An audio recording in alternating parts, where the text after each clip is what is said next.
신금의 마지막 단계, 신해 일주가 다음 연구 대상입니다. 신해라고 하게 되면은 60간지 중에 4개 안에 해당되는 일지상관이 되겠군요. 일지상관이라고 하는 것이 기본적으로 갖는 것은 역시 자기의 모양을 남에게 보여주는 데 목적이 있다. 이렇게 볼 수가 있겠습니다. 이쯤 왔으니까 이제 그 정도는 나름대로 다 아마 정리되지 않았겠는가 이래 생각이 됩니다. 일지의 상관이 돼 있고, 그래서 이 해중의 임수, 이 임수의 상관으로 인해서 신금, 겁재는 자기를 밖으로 내보이고자 하는 마음이 강력하게 나타날 것이다. 간목은 정제군요. 정제는 항상 계획적이죠. 계획적으로 자기를 내보인다. 그리고 내보이는 데에도 기본적으로 신금이 겁재니까 경쟁적인 요소는 없을까요? 가령 경자와 비교해보자. 경자와 신해의 차이가 뭘까? 똑같이 일지상관이죠. 근데 여기는 음적이고 여기는 양적이다 하는 차이가 있고, 또 여기는 그냥 주체적으로 자기가 흥이 겨워서 그냥 내보여주는 거예요, 상관이. 여기는 남들과 비교하면서 내보이는 차이가 있다. 이런 거를 관찰할 수 있겠습니다. 옷을 하나 사도 상관이니까 자기 마음에 드는지 안 드는지를 늘 관찰을 하고 생각을 해요. 물론 남들이 거기에 대한 평을 해주더라도 잘 어울린다, 안 어울린다, 이런 쪽에 관심을 갖습니다. 신해는 조금 다릅니다. 물론 기본적으로 그런 요소 있겠죠. 플러스 거기다가 좀 더 추가되는 부분이 있다면 남들은 어떤가? 이런 남들이라고 하는 생각이 들어갈 수 있습니다. 내성적이죠. 내성적은 늘 남들의 상황을 살핍니다. 외향적인 경우는 상관없습니다. 남이야 마음으로 어때? 내가 마음에 들면 되는 거지. 이것이 바로 신해와 경자의 차이라고 말할 수 있다. 그래서 경자는 이쁘지? 이렇게 말하는데 신해는 툭툭 칩니다. 왜 칩니까? 이쁘다고 해달라 소리죠. 이것은 양과 음의 차이다. 그러니까 신해 일주가 새 옷을 사 입었을 때는 야, 어디서 샀냐? 정말 이쁘다. 나 그리 입은 거 아무도 못 봤다. 남과 비교해서 칭찬해 줬을 때 효과가 극대화될 것입니다. 비법입니다. 이런 거. 남과 비교해서 칭찬해줘라. 겁재한테는. 야, 탤런트도 그런 거 안 입었던데. 어디서 그런 걸 입었니? 야, 대단하다. 멋진데? 이렇게 유행을 창조하겠는 데까지 해주면은 완전히 넘어가겠죠. 글쎄, 신의 일주를 꼬시는 방법, 꼬시는 방법을 말씀드리겠습니다. 신의 일주에게는 자꾸 남과 비교해서 말하십시오. 학생이면은 학교 주변에 있는, 또 뭐 사회인이라면 직장 내에 있는 상당히 좀 어려운 사람과 비교하십시오. 그러면은 아주 자존심이 살아납니다. 그러면 아마 짜장면 얻어먹을 거 탕수육으로 바뀔지도 모르겠네. 이렇게 신해는 은근한 상관성분이 된다 하는 점을 이해할 수가 있습니다.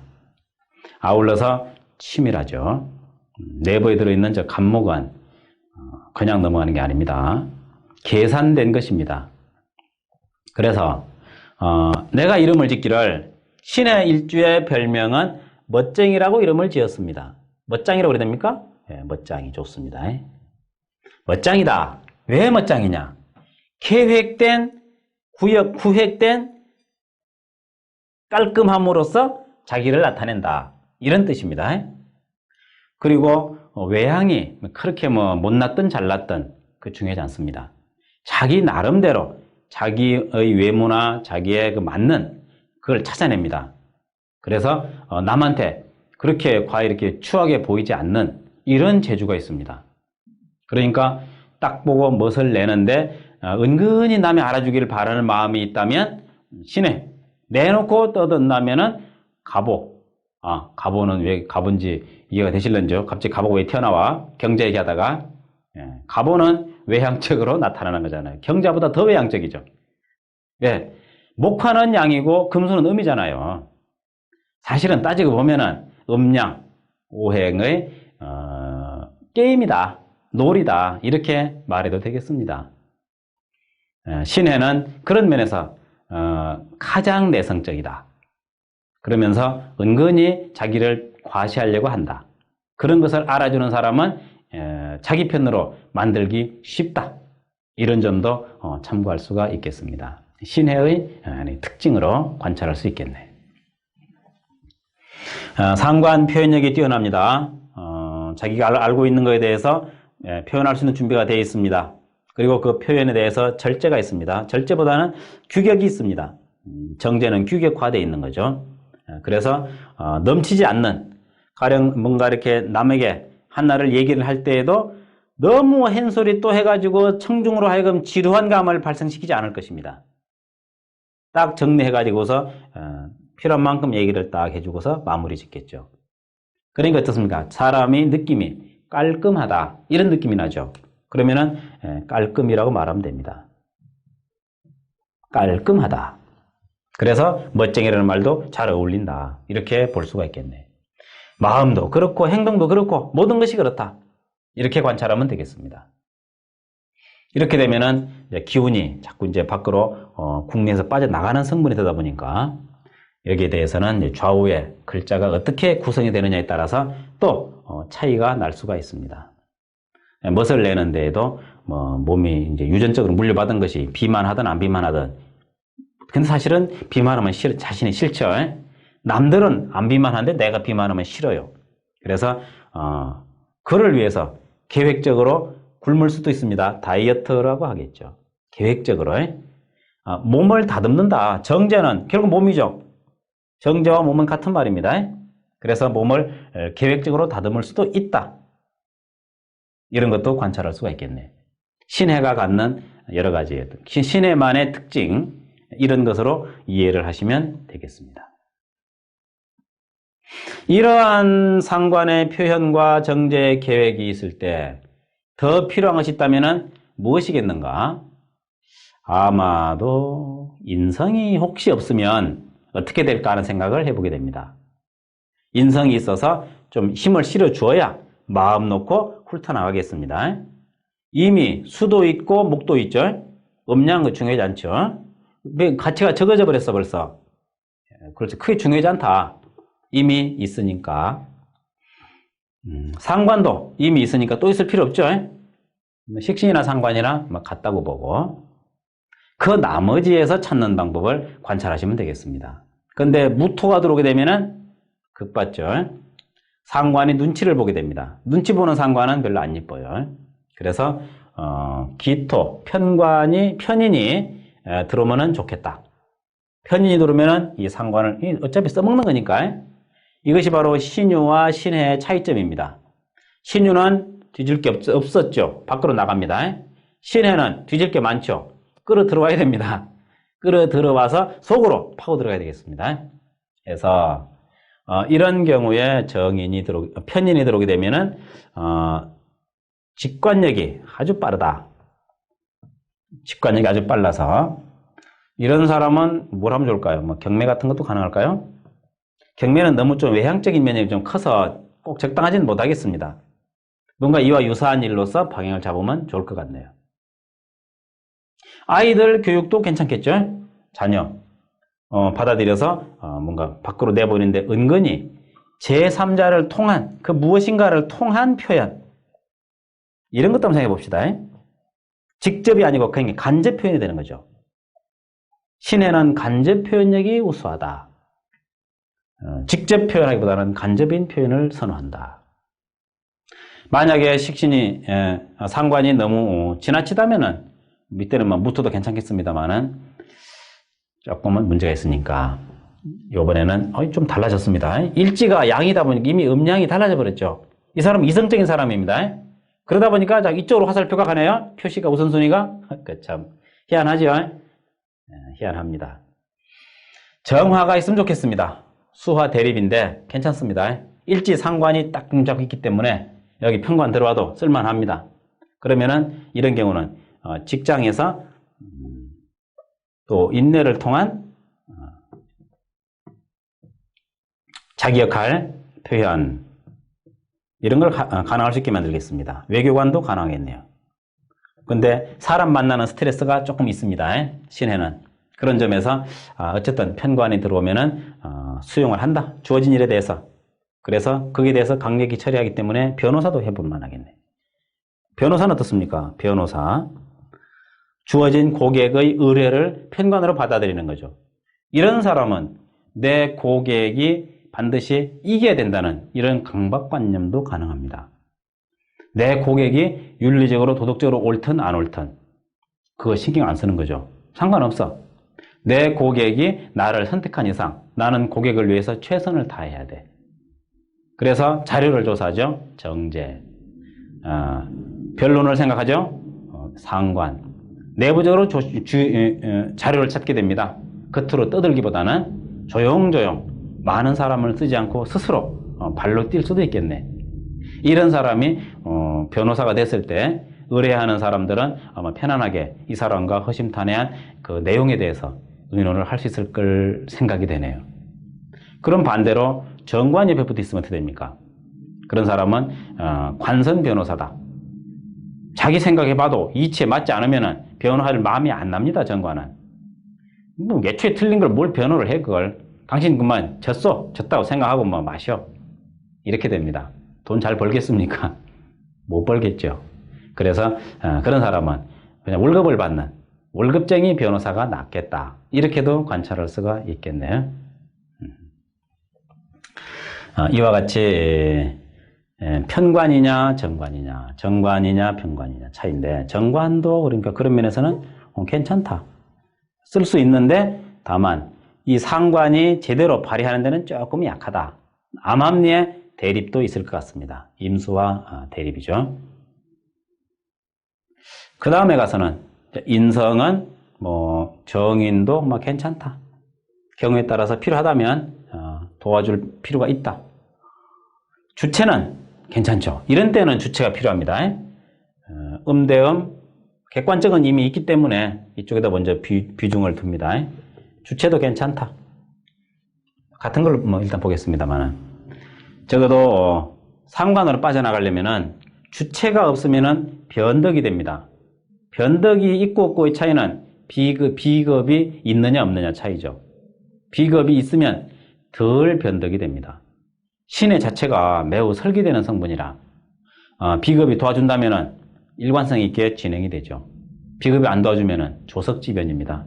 아침에 달라지고 저녁에 달라집니다. 그럼 옆에 사람들이 괴롭죠. 괴로우면 안 만나려고 그러죠. 그러면 이제 혼자 외롭게 됩니다. 이런 것도 생각해 볼 필요가 있겠네. 이런 걸 보면은 역시 균형을 좀 잘 이루고 있을 때 그 상관이든 식신이든 제 쓸모가 있는 기능을 발휘하지 않겠느냐 이렇게 생각을 해볼 수가 있겠습니다. 이런 정도라면은 주변에 따른 어떤 관계 이해해 볼 수가 있는데 이쪽에 양쪽으로 가다 보니까 이성적으로 하다 보니까 이 상관이 이성적이라서 크게 빛을 발하지 못하는 걸로 생각이 돼서 저쪽에 자꾸 설명이 붙게 되네요. 이런 점도 참작을 하시면 되겠습니다. 대략 이해가 되셨나 모르겠네요.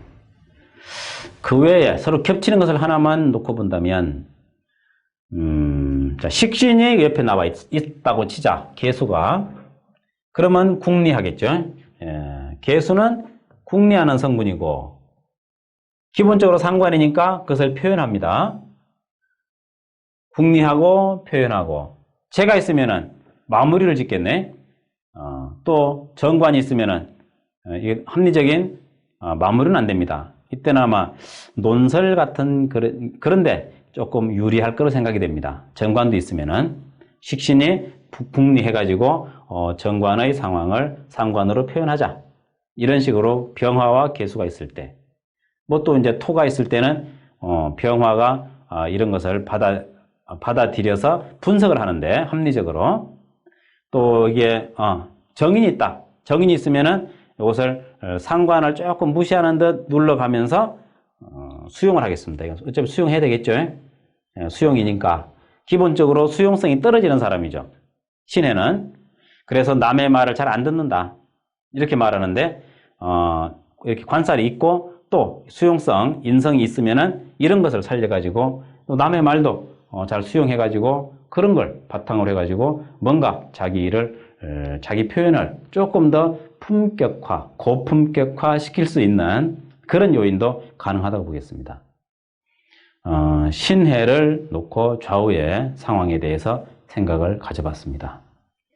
대략 기본적인 이해가 되셨으면은 사주를 두 개 보면서 어떤 경우에 적용을 시키면 좋을런지 대입을 시키면 좋을런지를 한번 이해해 보도록 하겠습니다.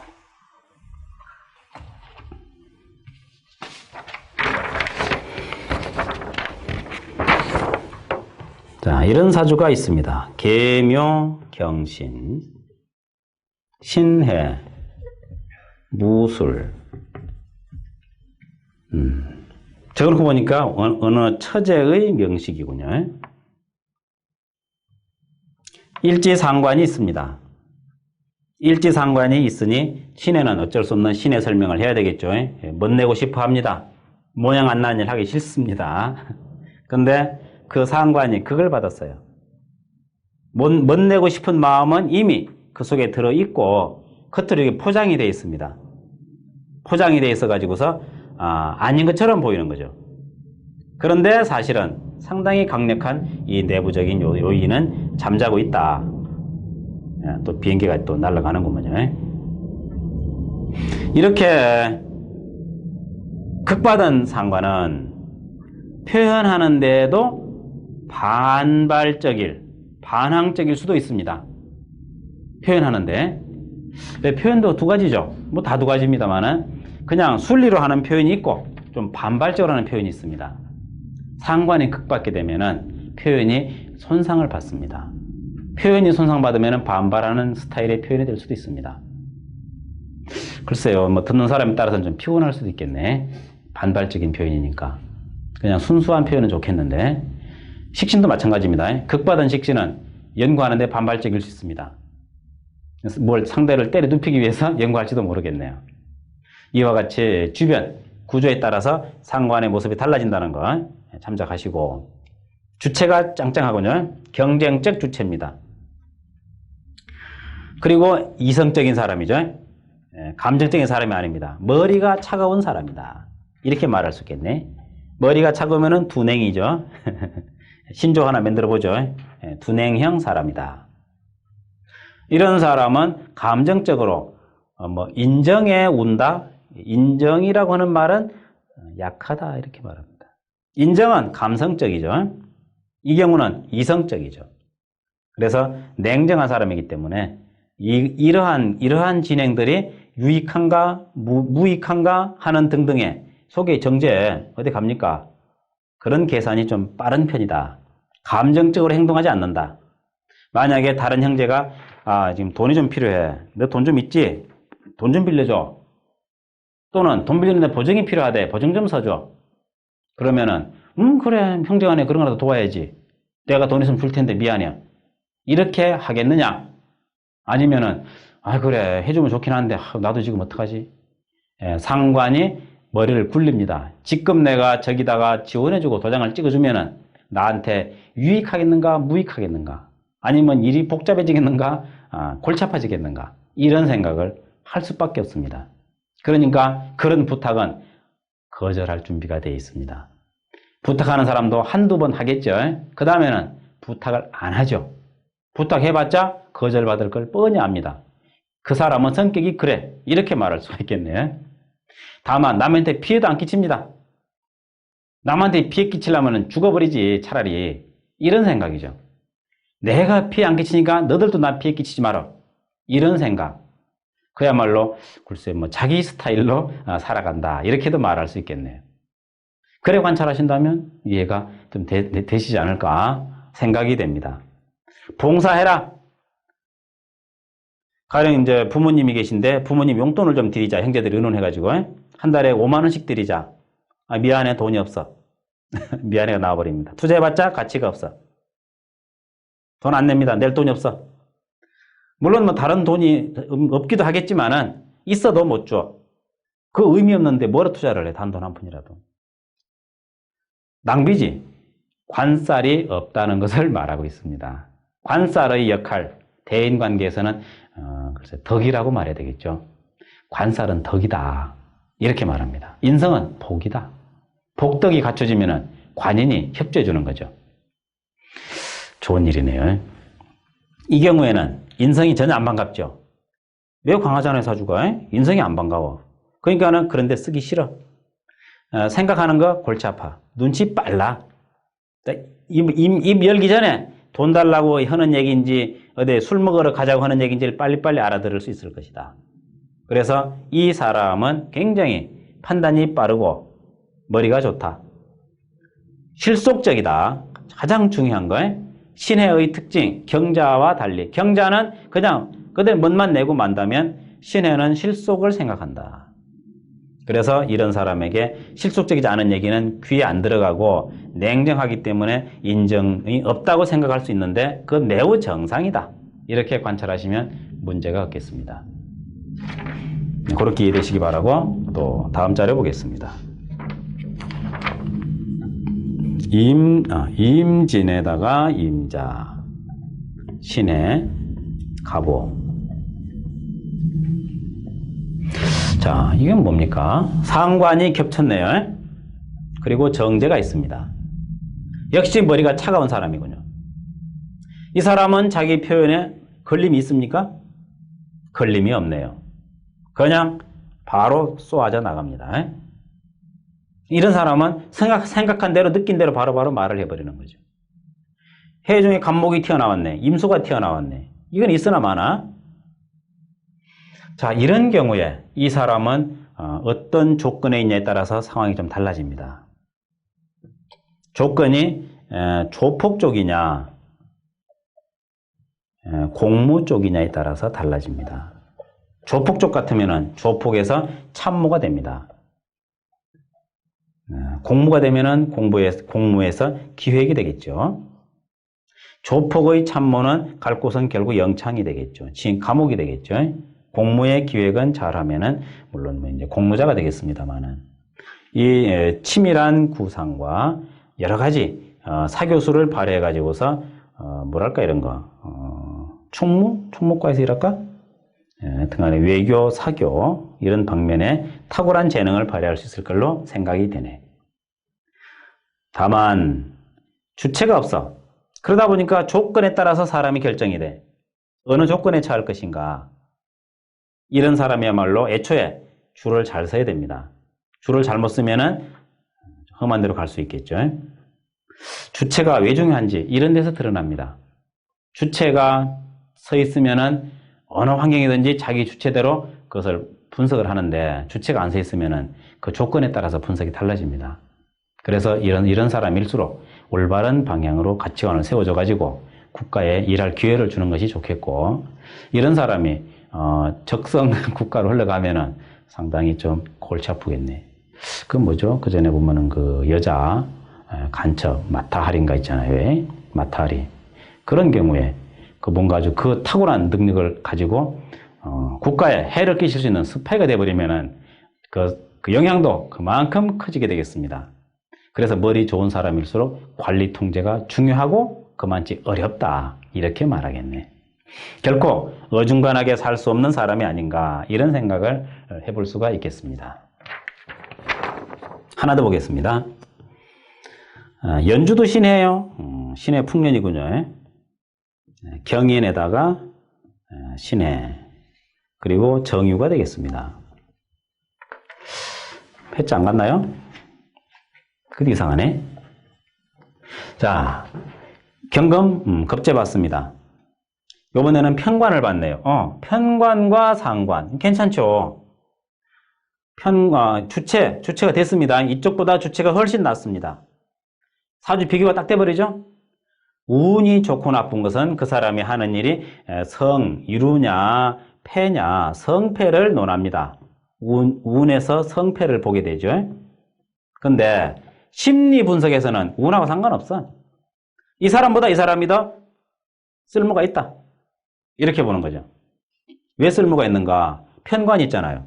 편관이 앞에 설명드린 그대로네. 편관이 그대로 들어와서 자기 할 바를 잡아주면은 상관으로서 최선을 다하는 거죠. 그리고 상관이 갈 곳도 있네? 요리 가서 마무리를 지어버리는데 여기 없어도 어차피 속에 감목이 있으니까 뭐 상관없는 일입니다.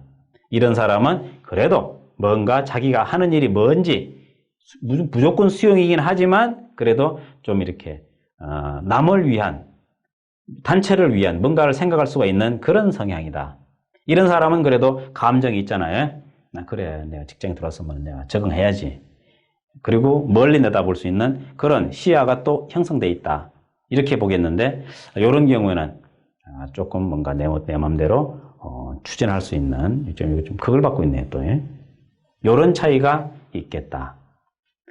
흔히들 공부하시면서 더 어려워하시는 것 중에 하나가 우선 이제 사람이 성공하느냐, 뭐 실패하느냐 이런 것을 꼭 그 사주에서 답을 찾으려고 애를 쓰는 경우가 왕왕 있습니다. 그럴 필요 없습니다. 사주는 성패가 아닙니다. 형상일 뿐입니다. 형상이란 냄비의 용도인지, 양재기, 종재기의 용도인지, 주발의 용도인지, 세숫대의 용도인지 이것을 빨리 파악하는 것이 8글자를 통해서 알아내는 것이죠. 그 다음에 세숫대야로 결정이 났다. 그러면 그 세숫대야가 언제 쓰이겠는가? 세숫대야는 세숫대야로서 쓰일 때가 있죠? 아침에 또는 저녁에. 낮에는 잘 안 쓰이겠죠? 이런 거죠. 언제 쓰이느냐? 다시 말하면 운이 오면 쓰인다. 그런데 운이 안 오면 세숫대야가 냄비가 될 수도 있겠죠. 제대로 이제 용도가 안 맞으면 그렇게 되면은 제 기능을 발휘를 못할 것입니다. 아니면 세숫대야가 목욕통이 될 수도 있겠죠. 어린애한테는 뭐 상관없습니다. 세숫대를 시킨다 그래도 어른한테 세숫대야가 목욕통이 되려면 조금 애로가 있겠네요. 그러니까 이렇게 적합하냐 안 적합하냐를 빨리 파악하는 것이 8글자를 보는 것이고 그걸 좁히면은 4글자를 보는 거죠. 성격존. 바로 4글자를 보면서 그런 것을 빨리빨리 파악하게 된다면은 아마 여러분들이 그 사람을 이해하고 그 사람의 능력을 평가하는데 굉장히 시간 단축을 가져올 것이고 탁월한 판단이 될 수 있을 것이다. 사람을 부릴 때에는 이 정도는 알고 부려야 되지 않겠느냐 이런 생각을 하게 됩니다. 맞겠죠? 많은 연구 있으시기 바랍니다.